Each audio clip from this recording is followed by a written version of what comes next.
Good morning. Good to see most of you. No, good to see all of you. New state seal. That's right. This seal of the state of New York, the legislature passed a modification to the seal. You see in the middle of the seal 2 words, Excelsior, state motto, ever upwards, aspirational, we can be better, we can lift ourselves, Excelsior. And we added e pluribus unum, which is actually more appropriate today than when we started this process. E pluribus unum, out of many one, out of many one. It was our founding fathers' fundamental belief for this nation. Adams spoke to it, Madison spoke to it, Jefferson spoke to it. Although they had a lot of different opinions while they were doing the Constitution, the one thing they agreed with was e pluribus unum, out of many one. And it was good advice then, it's even better advice today. The curve continues to go up. The number of tests has reached a new high. We did over 21,000 tests. Thank you to our great health department. We have over 10,000 new cases, 102,000 total tested positive, 14,000 hospitalized, 3,700 ICU patients, 8,800 patients discharged. That's good news. Number of deaths, highest single increase in the number of deaths since we started. 2,300 to 2,900 deaths.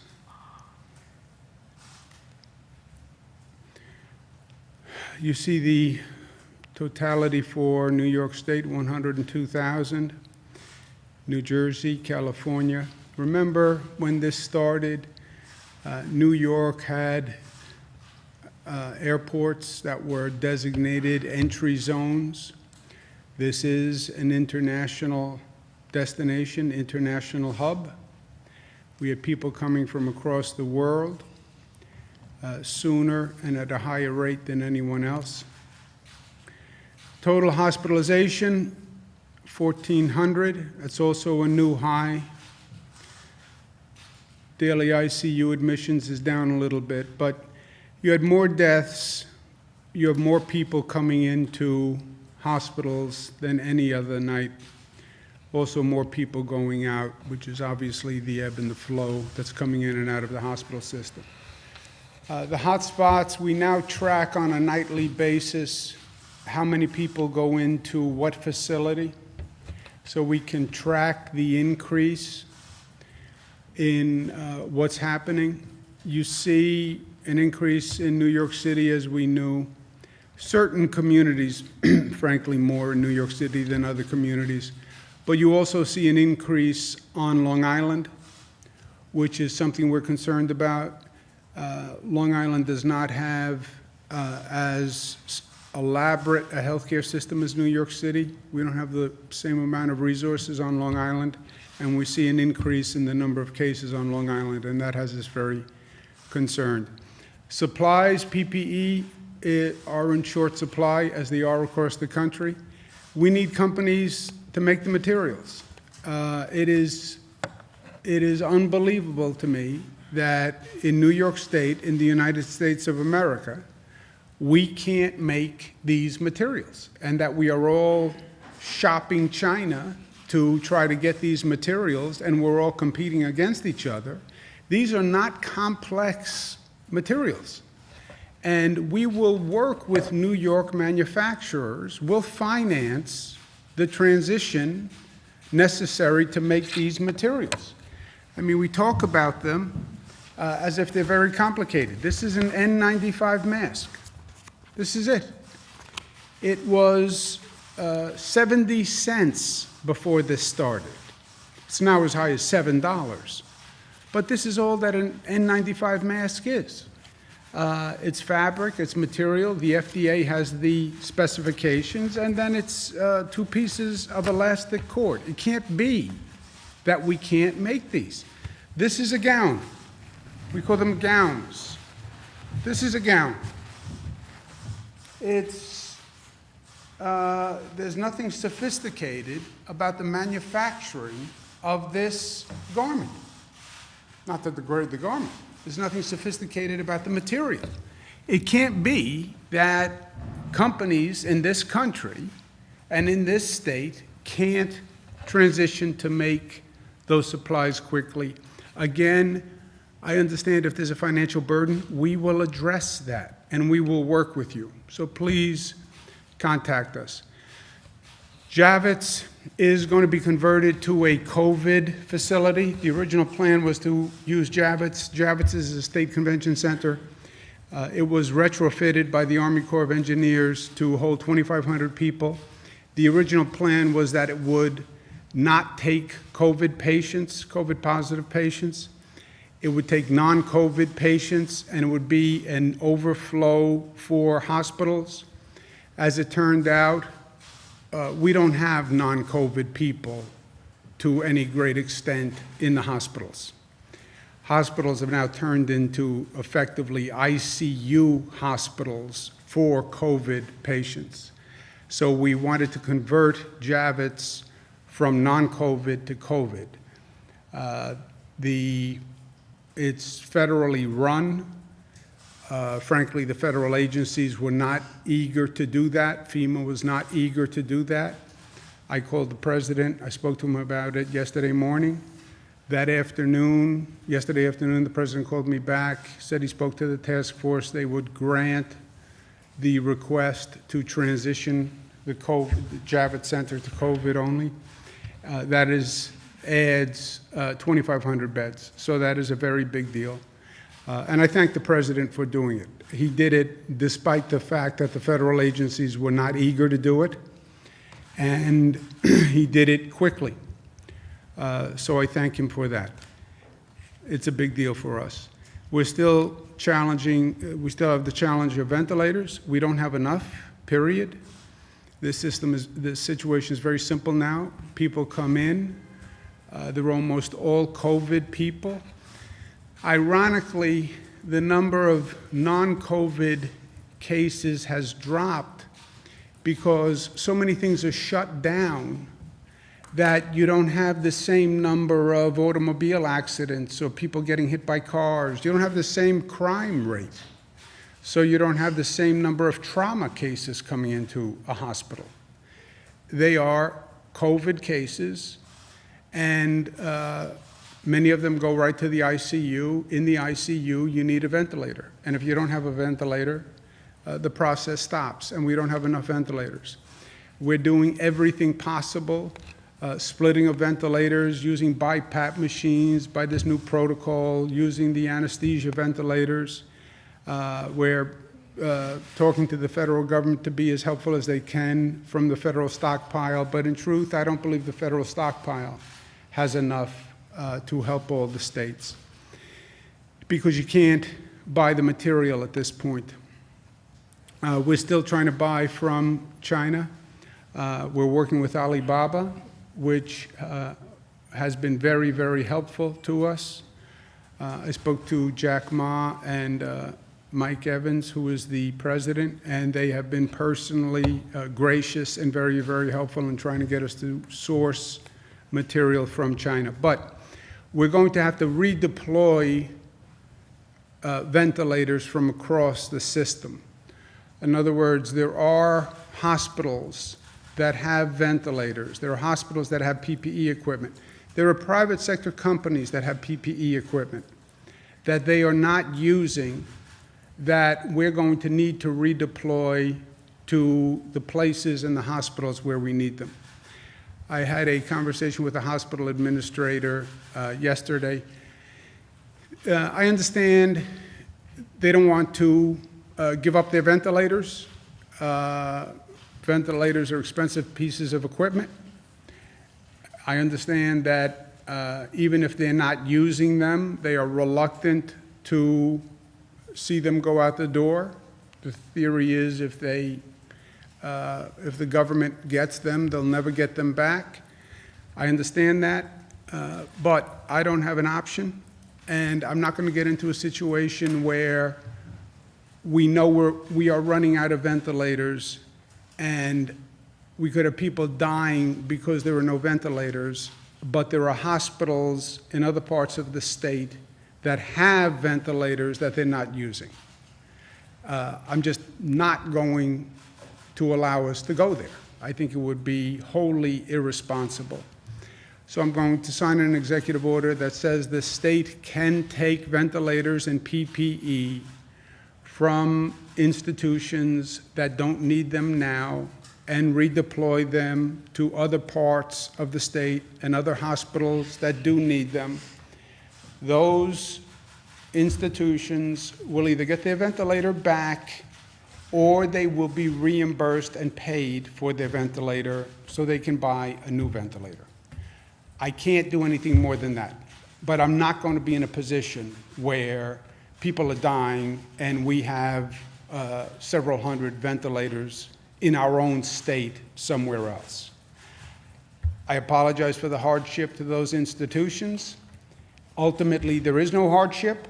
If you don't get the ventilator back, I give you my personal word, I will pay you for the ventilator. But I'm not going to let people die because we didn't redistribute ventilators. The National Guard are going to be deployed to pick up these ventilators, which are all across the state, and deploy them to places where we need them.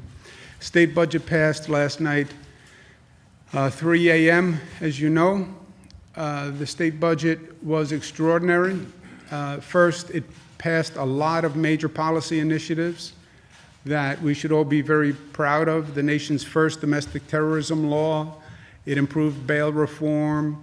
It addressed this child vaping scourge that is going across this nation. We banned fentanyl, a ban against repeat subway sex offenders, campaign finance reform, paid sick leave, middle-class tax cut, a very aggressive airport construction program, and accessible renewable energy siting. I understand we're all consumed with the coronavirus situation, but you have to be able to walk and chew gum. We have to move forward at the same time, and that's why passing the budget and these pieces of legislation were important, because these issues are still important.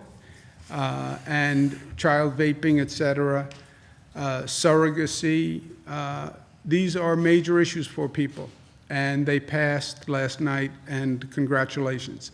The budget was difficult because the state has no money. And how do you do a budget when you can't really forecast revenues? And we came up with a somewhat novel budget that actually is calibrated to future revenues or losses. So we really start with an assumption, and then what we're saying is when we see how much revenue the state makes, how fast the economy comes back, what the expenses are, we'll calibrate accordingly. We are heavily reliant on the federal aid legislation that gets passed. The federal government has passed a couple of pieces of legislation. They're planning to pass another piece of legislation. It's very important that whatever legislation they pass helps state and local governments. When you deprive a state government, all you are actually achieving is that that state government has to turn around and not fund the programs that were dependent on that state government. We fund education, we fund health care. I spoke to Speaker Pelosi today. She's working on the program for the next piece of legislation. She understands fully the need of state governments. She understands fully the need of local governments. She understands my position on how New York was shortchanged in the past bill. And she said she's going to do everything she can do to help New York.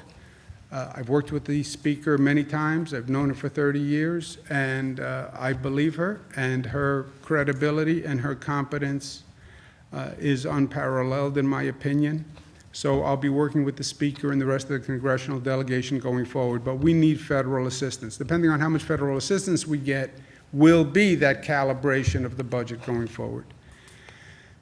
Coronavirus response in general. There's a lot of conversations about how we should respond to this governmentally or from an intergovernmental perspective. People want to say, well, this is a states' rights question versus federal interference. Who should decide what's done on a state level? There is no governor who is arguing that their state's rights are being trampled, right? So it's not a states' rights issue. No one is standing up saying the federal government is trampling my rights. I've said that on other occasions, but no governor, Democrat or Republican, is saying that here. Every state is saying the same thing. I need help, I need assistance. So I don't consider this a situation where the federal government is interfering with a state's rights. This is a situation that is by definition, a national disaster emergency situation where the states need and welcome the federal assistance.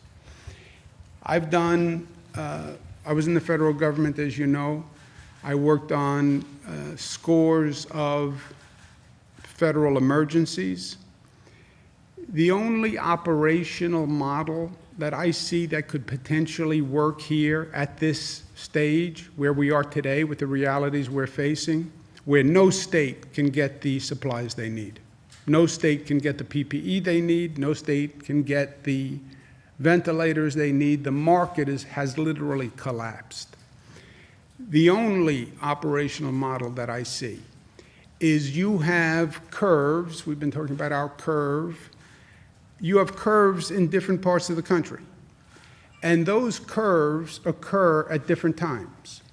It depends on when the outbreak started in that region, how quickly it spread. So you have different curves in different parts of the country occurring at different times. I think the only practical solution at this point is focus on the emergency that is in front of you. Focus on the emergency at the place and time that is in front of you. And then redeploy to the next situation. So New York is the tip of the spear, so to speak. We have the high numbers. We have the first major encounter. Deploy resources to New York. We'll hit that curve.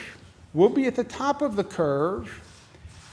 17 days, 21 days, we're on the other side of the curve, and we're coming down. And then I don't need the ventilators that we've amassed and split and the BiPAP machines.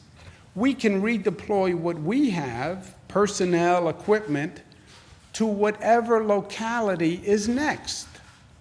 Now, it's not a perfect sequential timing, but if you look at the projected curves, when it's going to hit Michigan, when it's going to hit Illinois, when it's going to hit Florida, you'll see that there is a timing sequence to it.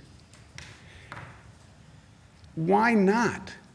Or what is the alternative to now saying, let's help each other. Let's focus on each situation as it develops, and let's move our resources and personnel as it develops. What is the alternative to the crisis that we see looming nationwide?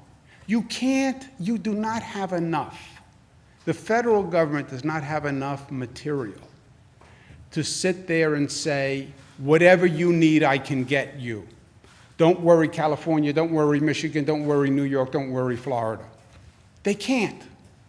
They can't. They have essentially said, I don't have enough in my stockpile to handle all of this. And then you get into a blame game. Should it have been in the federal stockpile? Should states have had stockpile? Forget that. The reality is, how do you handle this operationally unless you go from place to place with the proviso that you say, and then each state has to help every other state as we go along? There is a simple analogy to this. that we live all the time. When we have minor emergencies or disasters, when we have a minor hurricane that's regional in nature, or a minor flood, power goes out, what do? All the power and utility companies from all across the country descend on that region that needs help, right? After a hurricane, power lines are down, you look at the highways, you see all those trucks coming in from different states, right? Arizona trucks, Colorado trucks. When Florida has a hurricane, what do? We get in the trucks, everybody drives down to Florida. Personnel, etc. When Puerto Rico got into trouble, what did we do? Con Edison, New York, Rochester Gas, they all went down to Puerto Rico. Why? Because help the place that has the crisis. This is that on a macro scale. New York is in crisis. Help New York. And then pick up, decamp, and then go to the next place as this rolls across the country. There's not a perfect timing. There will be 2 parts of the country that hit an apex at the same time. There will be 3 parts of the country that hit an apex at the same time. But I do not see any operational, practical alternative to dealing with this going forward. And by the way, this is all operational. There is no concept, there's no abstraction, there's no philosophy to this. This is a person walks in the door. Do you have a bed? Do you have a staff person? Are they wearing PPE? And do you have a ventilator? And are they all present at that moment when that person walks in that door? That's all this is. That's all this is. Forget testing, vaccines. That's a separate project. That's not where people are going to die in the near term. People are going to die in the near term because they walk into a hospital and there's no bed with a ventilator because there's either no bed or no staff or no PPE or no ventilator. That is what is going to happen. And I think this is the only way to avoid it. And look, I believe the American people are there. You know, how many times have we seen a disaster across this country, and how many new Americans just show up to help? I mean, it's in the American DNA to say, we're here to help one another. It is e pluribus unum. I didn't have to put that on the seal. That's just a reminder. Out of many, one. We're community. We're Americans. We're a family. We're brothers and sisters. There's a commonality. Well, I'm a New Yorker. You're from California. I know. Those are lines on a piece of paper. We are the same. We're the same. And we know that here in New York. I asked for people to come help New York. Health officials, health professionals, 20,000 people volunteered in a matter of days to come help New York in the middle of a pandemic. 20,000 people. Think about that. 20,000 health professionals said, I'll leave my home and come to your state. Systematize that volunteerism. Systematize that generosity, that charity, and that expertise. And that's how we beat this damn virus as it marches across the country. We just deploy in front of the virus as it works its way across the country. In any event, when our curve is over, that's what we're going to do. New Yorkers are going to take what we've amassed, we're going to take our equipment, we're going to take our personnel, we're going to take our knowledge, and we will go to any community that needs help. We're learning things that, fortunately, no other community had to learn because we're first and because of the intensity of the situation here. When our urgent need is over, we will help any community in this nation that needs it, because that outpouring has been there for us. You know, I remember post 9/11, and I remember post 9/11, without asking anyone for anything, the people who showed up in New York just to help. Tradesmen bringing tools, people bringing food, people bringing trays of cookies, whatever. They just showed up. Nobody asked. They just showed up and said, I'm here to help, or stood on a corner helping people. That's America at its best. And at this time, when we're dealing with our worst, let's deploy America at its best. And we know what that is. And that can help us. Questions, comments? How many years were face coverings? Dr. Zucker? So there's no data to support the effectiveness of face masks, and I understand that usually we like to have base things on evidence, and unfortunately in difficult times like this, we have to go with expert opinion, and right now the data there isn't data to suggest whether masks, except for those who are ill and those who are healthcare workers, and that's why we're reserving those for healthcare workers. Well, the U.S. City Mayor said he was pointing to a study that showed that there is evidence of that. Well, the evidence that, like I was saying, that there's no clear evidence to suggest that face masks, whether made out of cloth or even whether general public using face masks, but we're continuing to look at the data all the time that's coming in, and we're examining that right now. I think it's, let me ask the doctor for a qualified opinion. I think it's fair to say the masks couldn't hurt unless they gave you a false sense of security. You know, when a doctor talks about a mask, they're talking about a form-fitting mask that goes around your nose that doesn't allow any other air to come in. That's really what a mask is. So to ask a doctor, does a bandana help? I said to the doctor inside, I said, you know, I'll just get the bandanas that I wear when I ride my motorcycle. And he was like, yeah, that's not going to help. This is what the doctor thinks of as a mask, right? But could it hurt? Might it help? I think it's fair to say yes, but don't get a false sense of security that now you don't have to social distance and you don't have to take the normal precautions because you're wearing a bandana. Is that fair to say? That's absolutely fair to say. How many ventilators do you expect to seize from upstate hospitals, and how are you going to decide, you know, if the curve hits in upstate at the same time that New York City still needs those ventilators? How do you decide to get First of all, don't use the word seize. I didn't use that word. That's a harsh kind of word. It's sharing of resources. We're going to share resources.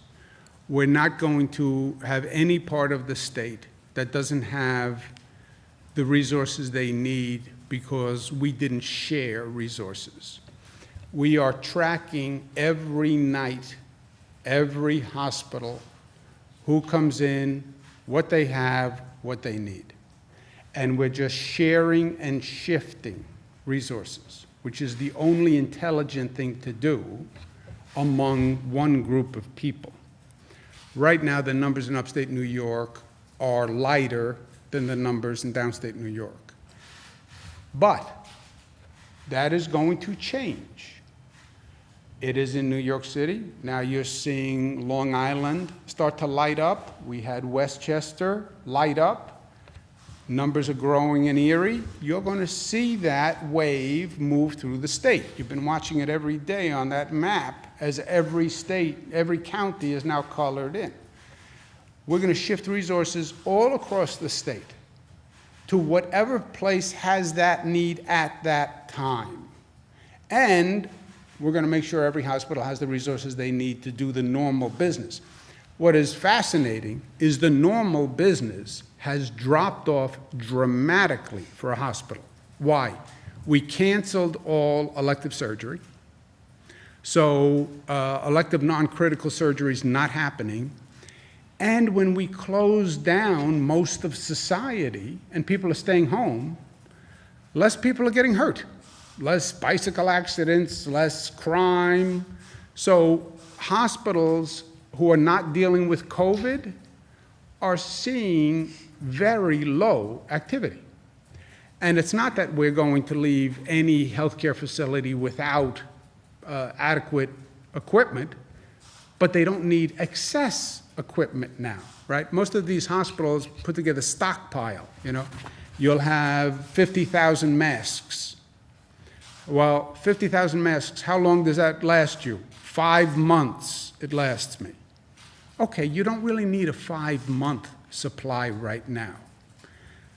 Keep a 1-month supply, give me 4 months, and God forbid you need it because there's a problem, I'll redeploy it the other way. Otherwise, I owe you 4 months' worth of masks, and I will pay you for it. Well, so following Marie's question, how many ventilators are we talking about going from upstate to downstate?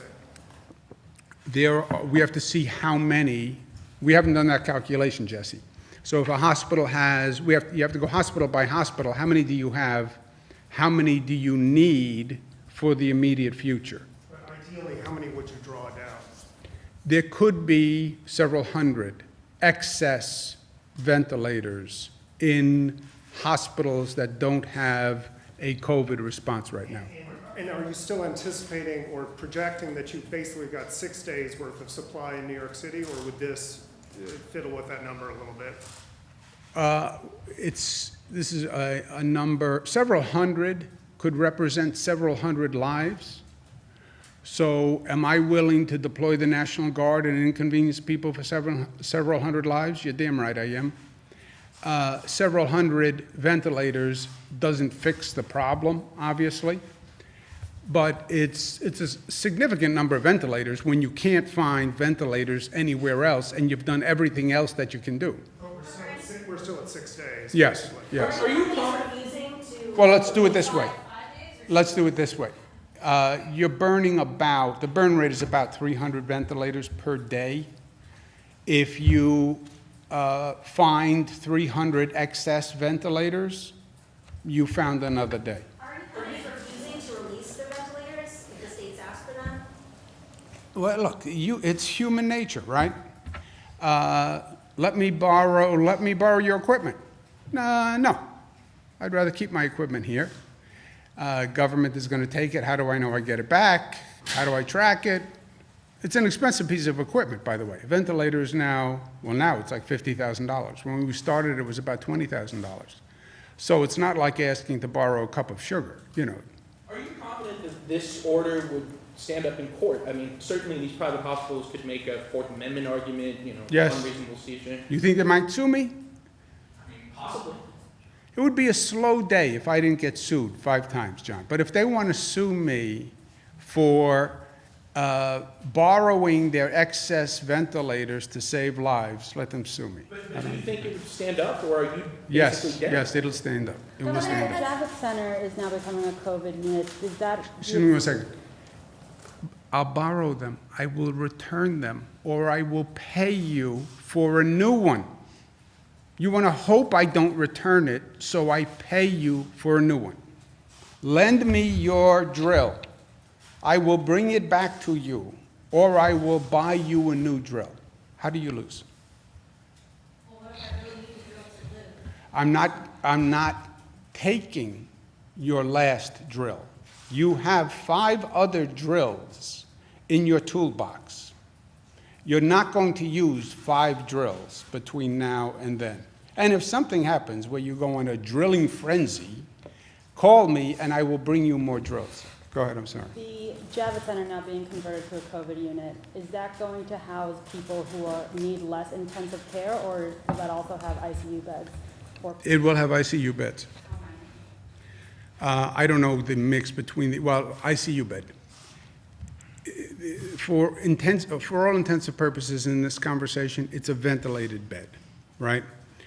So how many ventilators will be in Javits? It's federally staffed. They're going to have to find the ventilators for it, so it's going to be up to them. Do you find the ventilators in the stockpile? How does that work? That would be from their stockpile, yes. Is the number of sick cops in the NYPD continues to rise, is there going to be a percentage of how many cops that would make you potentially, I don't know, take over the NYPD with either the state police, or is there something that you're considering there? Look, we have this situation all across the board. We have TWU workers, transit workers, who have a very high rate of illness and who, by the way, are doing heroic work. And I want to thank them very much, John Samuelson, the Transit Workers Union. To run those trains, run those buses every day, talk about social distancing. You're a bus driver, right? It's hard to social distance. You're a train conductor pulling into stations all across the city. So they're doing heroic work. Very high rate of illness. That's a problem. It's a problem in the NYPD. It's a problem in the FDNY. It's a problem all across the board. It's a problem, serious problem with healthcare workers, nurses, and hospital staff. So it'll be on a case-by-case basis, Bernadette. You know, we'll look to the localities. We have the same situation in Nassau and Suffolk, by the way. We'll look to the locality. What do they think is a level where they need backup, and then we'll do everything we can to provide backup. But is there a point that you would require a state takeover of the NYPD? No, you couldn't do a state takeover of the NYPD. I would be of assistance to helping the NYPD. We have to perform a policing function, right? That's state constitution. Provide public safety. The NYPD, if they have a serious staff shortage, then I would work with them to figure out how we remedy that. But the NYPD is something like 30,000 employees. There is no replacing 30,000 employees. Now, there is there an update on the number of COVID patients from the New York City area who have been transferred to upstate hospitals, especially in the capital region? Does anybody know that? We have transferred over the course of the last 2 days several dozen patients back up to this area, and we're working closely with the hospitals down there. Governor, have you spoken to federal authorities about the situation on the Comfort? We reported last night that there were only 20 patients there. That seems to be a vast underutilization of that. Yeah, I did not speak to the president about the Comfort in any depth. The Comfort, the original agreement on the Comfort, the ship, it was for non-COVID people. I think the Navy, I'm going to speak to the Secretary of Defense. The Navy's position is they don't want to put COVID people on the ship because it would be too hard to disinfect the ship afterwards. That's my rough interpretation of what they're saying. But there also seems to be other types of patients that they're rejecting as well, right? I've not heard that. Well, we only have COVID and non-COVID patients, right? And the need is really for the COVID patients. I know they're not taking COVID positive patients, but they said that from day one, in fairness.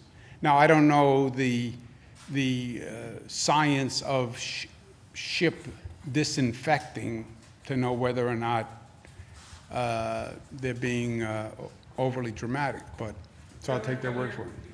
Governor, could we return to the slide with the total confirmed cases of coronavirus?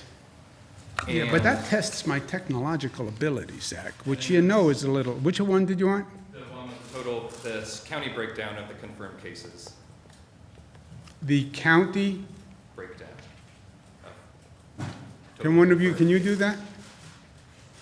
There must be some better way of doing this. And There's got to be a better way. do you have any update on any measures taken by the administration to lessen crowding in state prisons where cases continue to grow?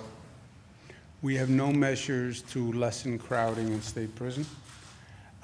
We have put in a number of regulations and rules to reduce the risk, but reducing the prison population, we don't have any way to do that right now. Is this the slide you were talking about? Positive cases? Have any of those measures in state prisons been any different than those at nursing homes or other facilities? Yeah, I can get you a full list of both. there's been an uptick of domestic violence cases from people having to co-shelter together. Is there any way or any assistance the administration can provide for people? So the state has a 1-800 number. It's 1-800-942-6906. That's our domestic violence hotline. Women should know that they don't have to stay in those situations. We will help them relocate. We will help them find safe shelter. And if there is an issue where you're in immediate harm, call 911 immediately. I spoke to the state police this morning. There is a reported uptick, as you said, some reports as high as 15 to 20%. It's unacceptable on any day. And I wanted people to know that if every single case that's reported, the state police is going to investigate fully and bring the full bear of the law behind it. Let's take one more. How come you always ask the last question? I'm always curious. Because I'm French and I'm not. Is that a French thing? I'm sorry? It's French, you think? No, I don't. You don't want to get in this scramble with these aggressive Americans, please.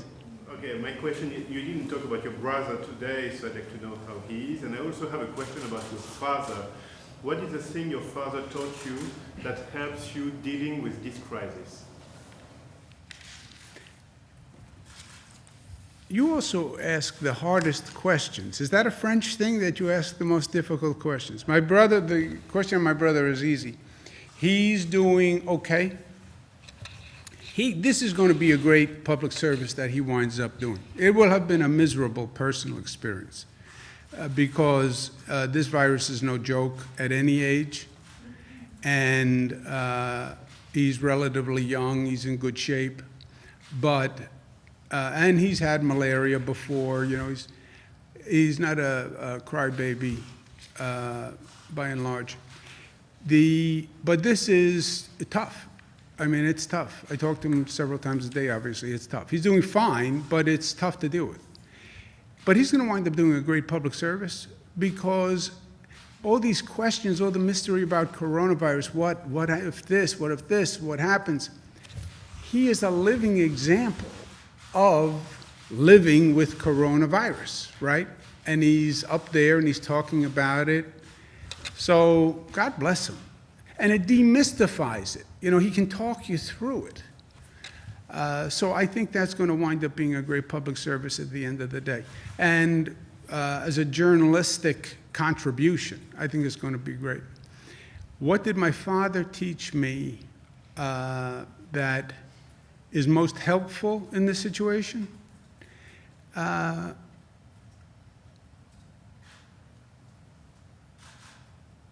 You know, he taught me so many things on so many levels that it's hard to say. But he had tremendous stamina. He loved Winston Churchill, never give up, never give up, never give up. That's where we are.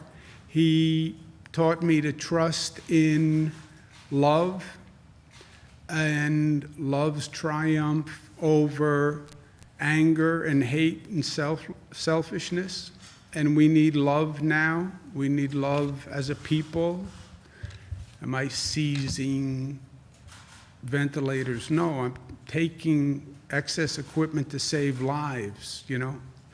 It's about doing the right thing. It's about love, and people will respond to that in this state and in this country.